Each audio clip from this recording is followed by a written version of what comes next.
కామారెడ్డి జిల్లాలో విస్తారంగా వర్షాలు కురియడంతో అన్నదాతలు హర్షం వ్యక్తం చేస్తున్నారు.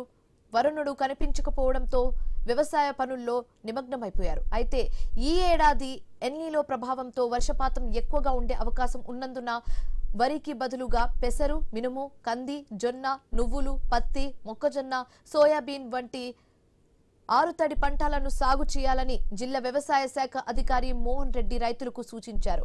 పంటల సాగుపై సందేహాలు ఉంటే స్థానిక వ్యవసాయ అధికారులను సంప్రదించాలని కోరారు.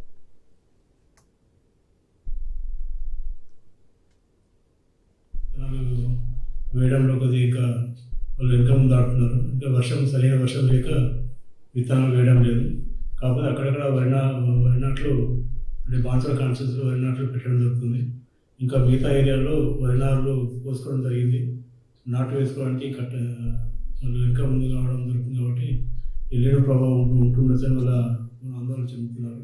ఇప్పుడు మేము ఇచ్చే సలహాలు ఆల్టర్నేటివ్ క్రాప్స్ ఏంటంటే పత్తి, మొక్కజొన్న, కంది, పెసర, మినుము, ఆముదము, అదేవిధంగా నువ్వులు ఈ పంటలు వేసుకుంటే కొంతవరకు వర్షాల పరిస్థితి తట్టుకొని పంట దిగుబడి వచ్చే అవకాశం ఉంటుంది. వరి పంట తగ్గించుకొని వరి ప్లేస్లో ఈ పంటలు వేసుకుంటే కొంచెం నీటి ఆధారం